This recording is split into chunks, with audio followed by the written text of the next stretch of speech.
This guy here, his name is Bill Browder. He's on the most wanted list of Putin's people. He in the 90s, he was a big investor. He was the largest investor from the West in what then was the collapse of the Soviet Union and the subsequent market shift that went on in the Soviet Union towards a pseudo-capitalist environment. Free markets, I guess, is a better way to say it. He has a book out called Red Notice, and then he wrote another one more recently. But Red Notice is a book where he talks about his lawyer, and his lawyer was imprisoned by Putin. He was expelled from the country himself, but all of this was happening at the same time that Chrystia Freeland, our deputy prime minister, was the head of the Moscow division of Reuters News. And after his time, when he left the country, his lawyer was imprisoned, and his lawyer was subsequently tortured and killed by the Putin regime.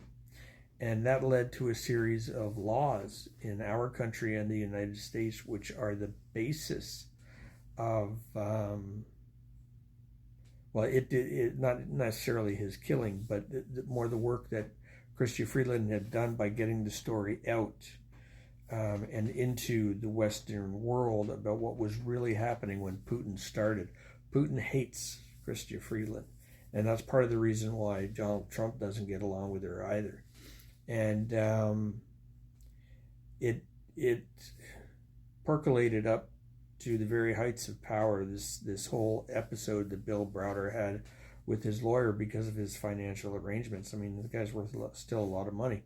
But his lawyer was imprisoned, and then he was tortured. And his name was always on Bill Browder's lips, not just through his books, but through his advocacy for change in Russia and change in how countries related to Russia. And subsequently, we created a law. And that law is called the Sergei Magnitsky law. And it is the very basis, and America has one that's pretty much the same. It's an act to provide for the taking of restrictive measures in respect. It's a sanctions law. And it is the basis of the sanction laws that we are using currently towards Russia as a country and the individuals that make up his oligarchy. And it takes restrictive measures in respect of foreign nationals responsible for gross violations of internationally recognized human rights, and to make related amendments to the Special Economic Measures Act, which is our basis entirely, I guess, sort of a sub-law to this one, and the Immigration and Refugee Protection Act. So if somebody has to come over from Russia, then that's part of our asylum law as well. But this is the top of the heap of all of those laws, and it's called the Sergei Magnitsky law, and it's named after Sergei Magnitsky. And this guy here is responsible for it, along with Chrystia Freeland. So we have a lot to thank them for. It's quite funny how some of these situations come full circle.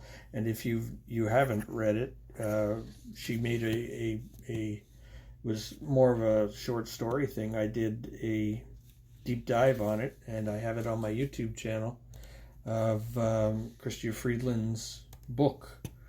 I don't know if she touches, I think she does in her book. I'm not 100% certain. I think that she touches upon it. And that is her book about Ukraine. It's called My Ukraine by Chrystia Freeland. I have a deep dive on my YouTube channel of it. It's 15 minutes long. If you want to listen to it, it's basically a podcast derived from AI. All right, so today we're tackling this question that I think's been on a lot of people's minds. Why is Ukraine so important to Putin? and what can we learn from Ukraine's struggle about, the future of democracy? And you can, if you want to listen to that, go to my link tree in my bio, and it will take you to all of my socials, including my YouTube channel. You can have a listen to it.